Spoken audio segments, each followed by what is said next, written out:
Penny Wood is an amazing human being and is up to empowering people all around the world, teaching them to speak with passion and confidence. Penny is the program director for Arcadis, which is a global design and consultancy firm for natural and built assets. And she began her incredible life journey as a professional stage manager, which I imagine is fantastic training for public speaking. She's worked in the West End and there's all across the United Kingdom and Europe. Her organizational and people skills as a stage manager have enabled her to transform into the construction industry, where she has also excelled in project management, taking her career over a global journey from the UK to New York, working on really major projects such as the UN Capital Master Plan, which was a $2 billion refurbishment project.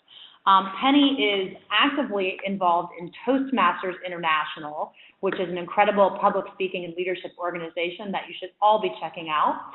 In 2015, she achieved the highest educational designation, becoming a distinguished Toastmaster, which is very impressive. Penny regularly coaches individuals on their public speaking skills, and as a keynote speaker and speech coach, Penny has helped transform ordinary speakers into world-class speakers who go on to compete, some of whom have reached the semifinals of Toastmasters International Championship of Public Speaking. Penny is passionate about helping people become better speakers and is delighted to join us today to help inspire all young entrepreneurs out there from all around the world. Penny is persistent with her students, never gives up on them until they become the best speaker they can absolutely be. And her goal here is to help everyone around the world to speak with confidence and power. So today, Penny's going to share some of her insights from the world of public speaking, empowering all of us to be the best speakers we can be. And I cannot wait to hear what she has to share. So Penny, I'm going to go ahead and let you get started as I'm pulling up your presentation, and you can go ahead and take it away. Great, thank you very much. Just let me check that you can hear me okay. It's all coming through fine.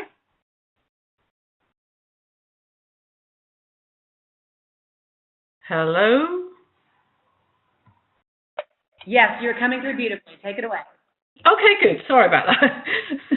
So hello, everybody. It's my pleasure to be with you today. And as I said, I'm going to give you quite a few insights and tips and tricks that you can use. Because we all know that it's very well known that public speaking is the world's #1 fear. And for some people, it can be so strong that it can be completely debilitating. Now, I know when I first started speaking, I hated it, absolutely hated it. And I still get nervous now, but there are things that affect us. It's like a primal level fear.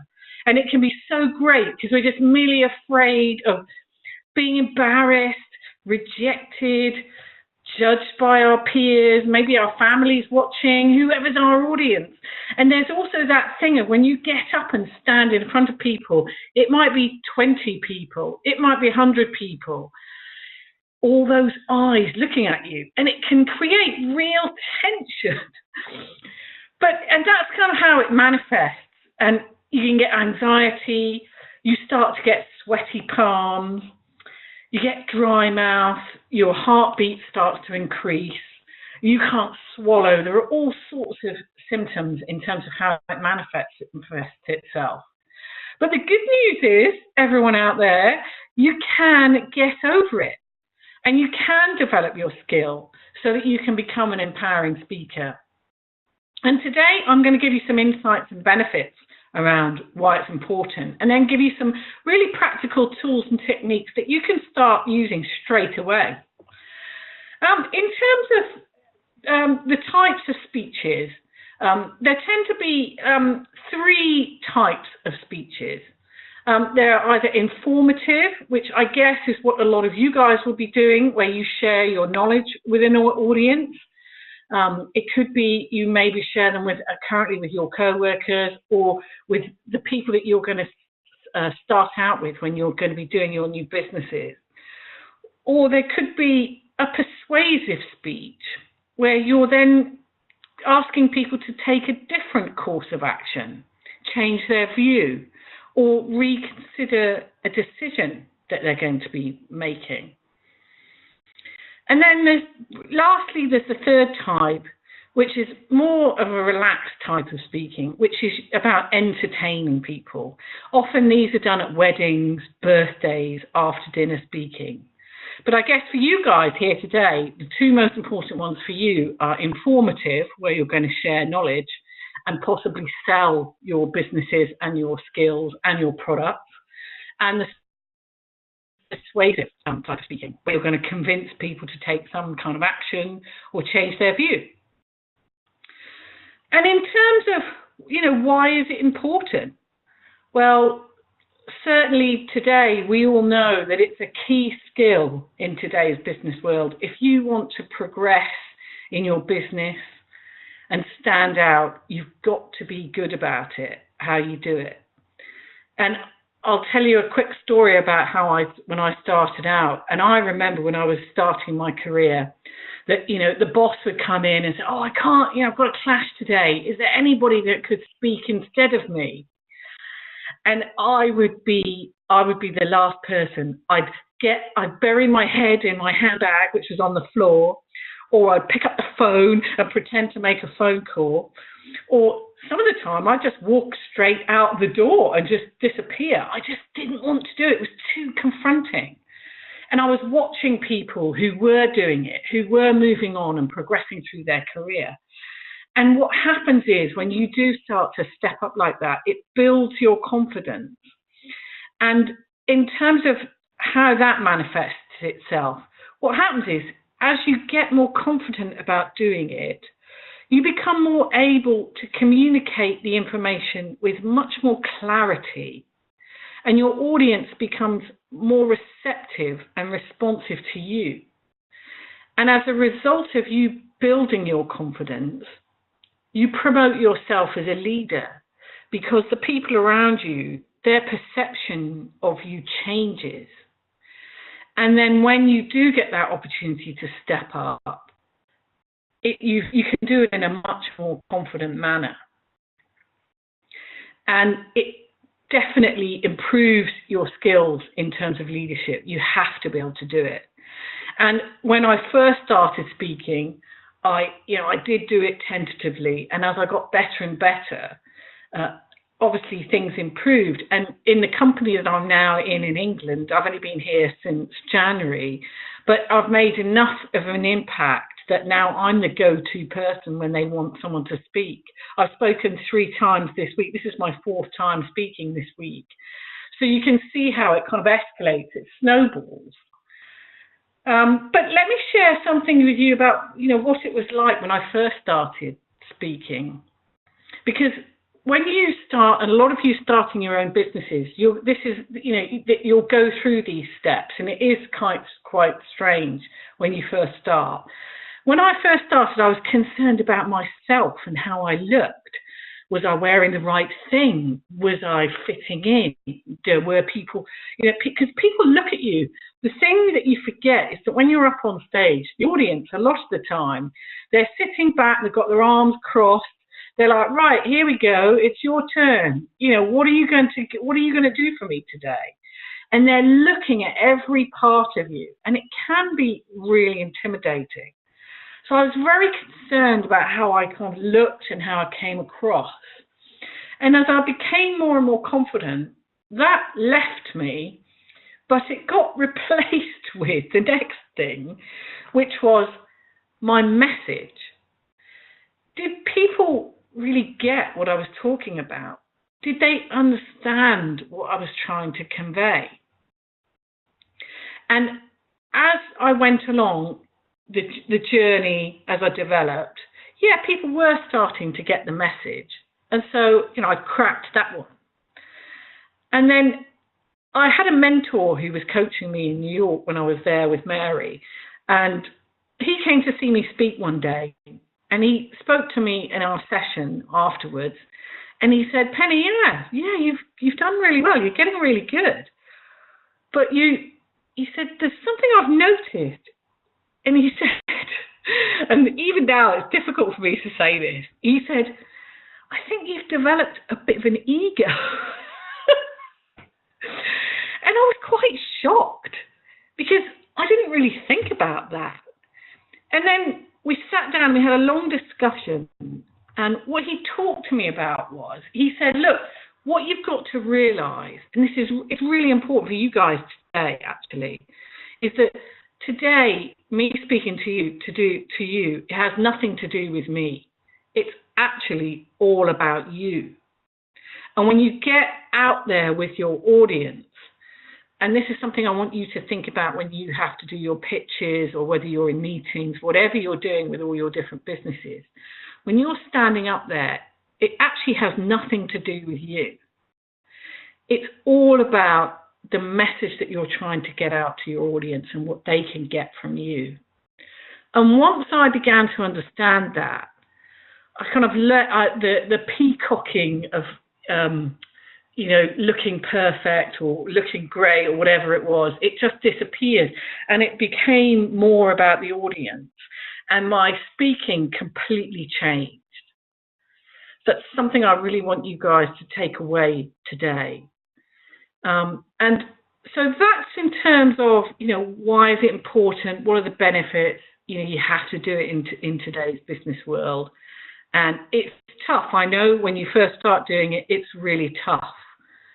But you do get out, the more you do it, the better you'll get. And there's no getting away from it. You just have to stand up. And I advise people, whenever you get an opportunity, stand in front of an audience. Doesn't matter if it's with your family or at a local church event or at anything. You just get that opportunity, you stand up and you speak. And some of the things that I'm going to talk to you now about is you can put these into practice in any situation you're in. And it's my tips on how to build a speech. In terms of how you structure it, there are three things. If you're writing notes down during today's presentation, there are three things coming up that I want you to write down and remember. The first one is from an ex-world champion called David Brooks, and he competed in the 1990 World Championship of Public Speaking, and he won it. And one of the most important things that he started talking about was that when you're speaking to people, you tell a story and then you make a point. I'm going to say that again. You tell a story and then you make a point. And the important thing is that you create these pictures. It's about creating pictures and making people relate to what you're talking about. So a lot of you will have incredible stories about your journey and how you got to where you are. What I suggest is you really put that together as an entire story, and you pull on it all the way through when you talk about different things when you're doing your presentations.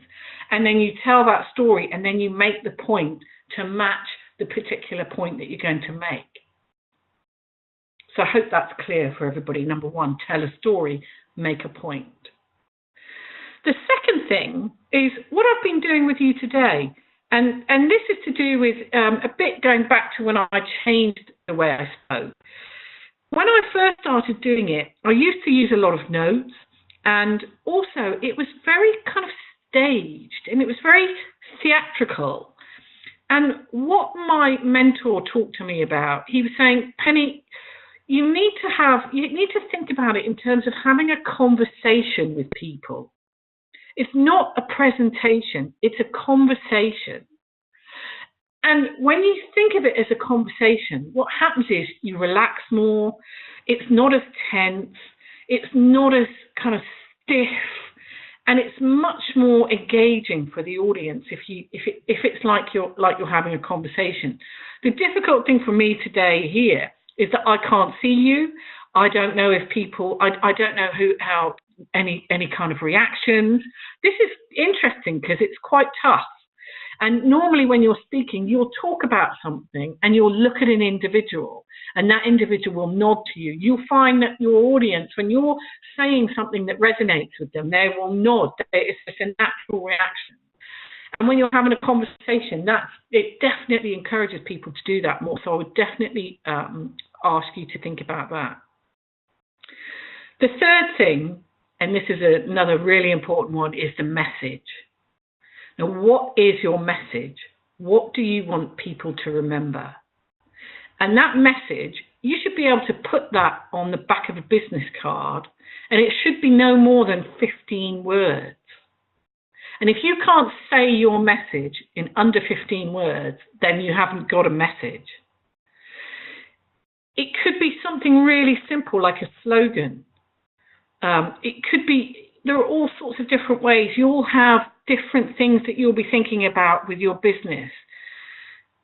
Any kind of thing, it's got to be really, really short. For example, when I do some of my workshops, one of them is how to become an empowering speaker. It's 6 words, but it's very clear what that message is. I'm going to teach you today how to become an inspiring speaker, an empowering speaker. Very simple. So you've got to think about that message and get it really tight. And you'll have lots and lots of different ways because you've got lots of different businesses, different themes, but really start to think about that. And then when you've got your message, then you want to start looking at the structure of your speech. Now, a lot of people don't actually do this when they write a speech. They kind of just start writing. But what I want you to think about is to put it almost into different sections. The first one will be an opening statement. The second one will be an introduction. The third one will be the body of the speech. And the fourth one will be the conclusion. And when you've got those different sections, then there's your structure. You know where you're going with your speech. So let's start with the opening of speech. When you open, there are several different ways you can open a speech. Now, normally it's, hello, how many times have you heard this? Hello, my name's Penny, and today I'm going to talk to you about public speaking.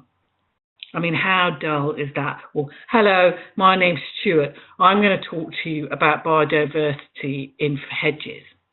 I mean, it's just not, already people are like looking at their phones, looking on Facebook. They've disengaged before you've even started. So you have to have a dramatic opening. You have to get something that's going to be a hook. Now, how do you do that? You can do something like I did at the beginning where I said, public speaking, it's well known that public speaking is the world's #1 fear. You can have a statement. You can quote a fact. You can quote, there are lots and lots of different quotes. Go on to Brainy Quote. They have loads.com. They have loads and loads of quotes that you can match to your message. Or you can ask a question. Have you ever wondered? Did you know? Those kind of things. The last thing you can think about is painting a picture, where when you watch a movie, often you won't watch a movie and it's just music. Think about that. And there's a little child on a bicycle and he's cycling up a path and you don't really know where he's going or what he's going to do. But movies are very good at doing this, the opening of a movie. Who, what, when, where, why, how, that kind of thing. So there are several different ways to open your speech, to make it interesting. And once you've got that hook, then you can introduce your subject and you can develop your story and introduce your message. That's the first time you can have your message in your statement, or you can use the first time to introduce it within your introduction.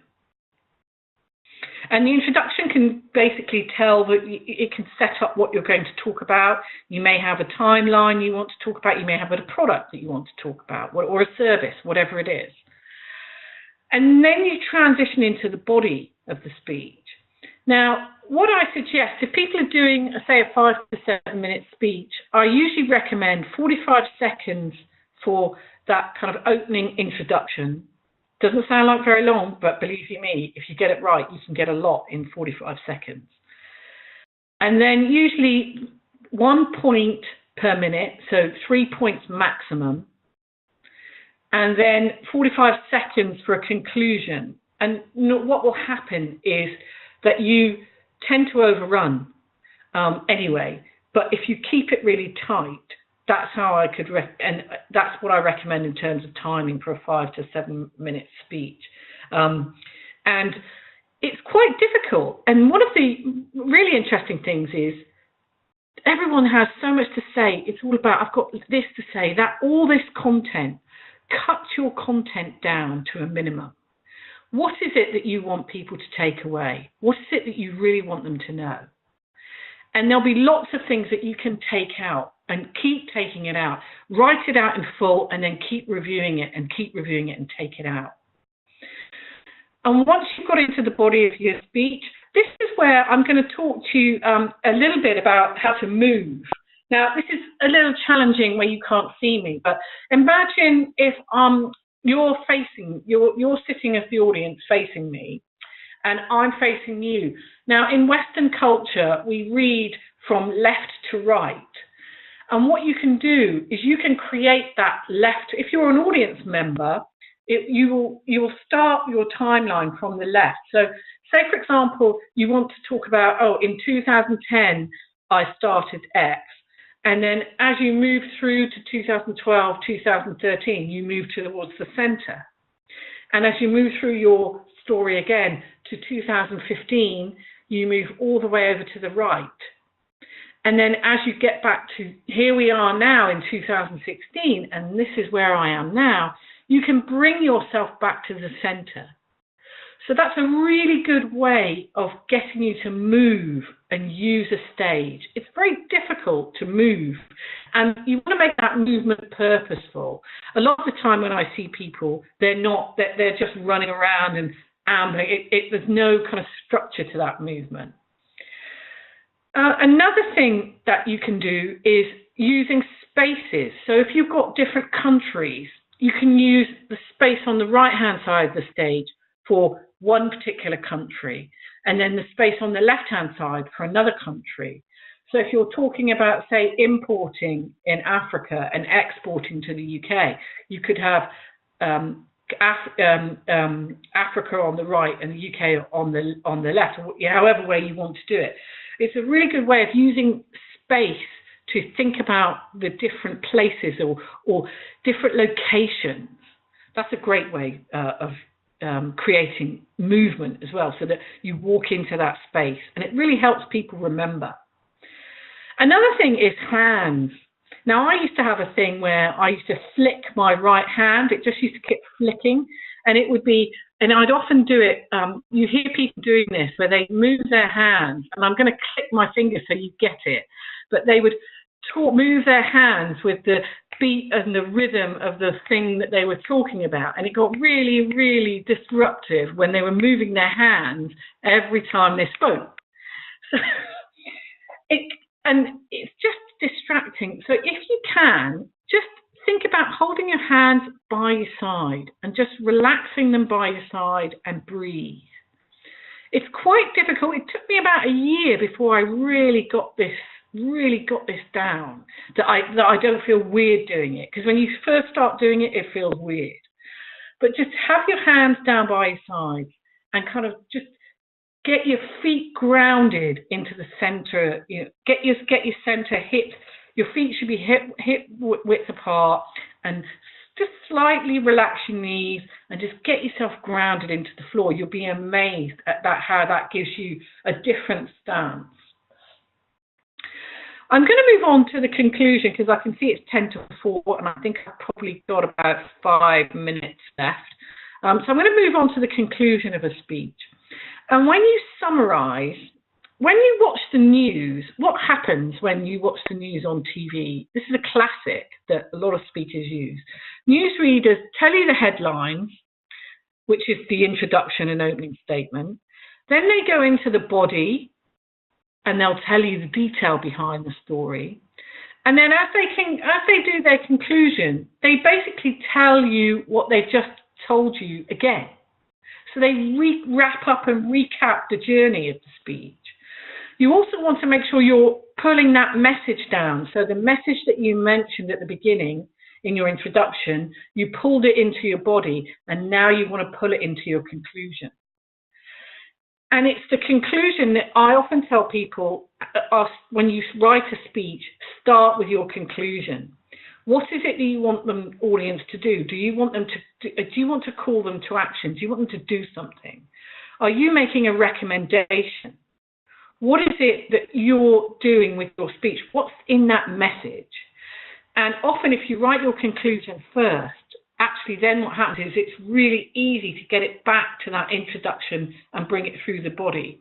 What's the takeaway for the audience? What do you want them to remember? Well, today I want you to remember about your opening, your introduction, your body and conclusion. See, I've literally just done it there, taken you through the entire kind of the circle of events. And then as I wrap up, and I'm going to ask if there's anyone who has got any questions, I hope you've got a few tips to take away with you in terms of how to convey your message, how to speak with power, how to use different tones in your voice, a conversation. You can use pauses and drama to create different levels of excitement, and how to develop a conclusion and understand what you want people to take away from your speech. And it takes practice. I can't tell you more than practice, practice, and more practice. And you can never do enough practice. And the more practice you do, the better you become. That's been my great pleasure to speak to you today. That is a whistle-stop tour of the kind of thing that I teach people. I teach people on individuals all over the world. We do it on Skype. I teach people in business. I teach executives, different types of people in different types of situations. And sometimes I'll do it for an hour or half a day. So this is a real quick tour for you. But I hope you got something from that. And that you remember that, it's up to you how you go forward with your journey. You've got a blank page there. And I want to thank Mary for inviting me here today. It's been a great experience. I love Mary. I will always support her forever. She's an incredible lady, as many of you know. And the last thing I want you to remember is that you can become an empowering speaker. And you can learn to speak with passion, poise, and power. Thank you very much. That was incredible. Thank you so much. Very inspiring and very, very helpful. So a couple questions came in as you were speaking. The first one is,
presentation was very powerful and really engaging to listen to, and yet you didn't use any visuals. So they're curious, where do you stand on visual presentations versus just speaking?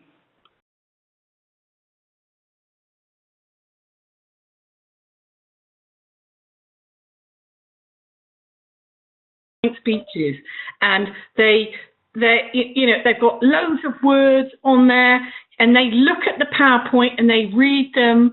No, I don't do that.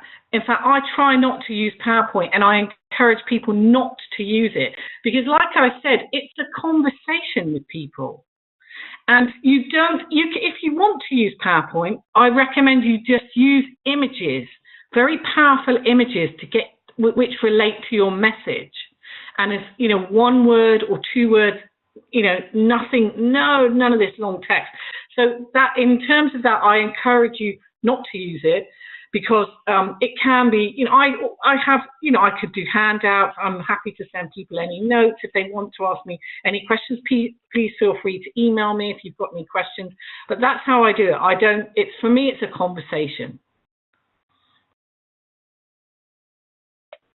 Okay, great. Thank you very much. I think those are the last of our questions for now, but Penny, that was really, really helpful. And I know that one of the things that we focus on a lot in our training with the GLC is really around how to make a successful impression and how to pitch investors. So everything that you've talked about today is really, really helpful for those who have just gone through the Entrepreneurship Challenge, and those of you out there listening today who might be applying for the 2017 Entrepreneurship Challenge. So thank you so much, Penny. It was fabulous to have you here and to listen to you and be inspired by your speaking about public speaking. You're welcome. Thank you. All right. Thanks so much. Have a great day.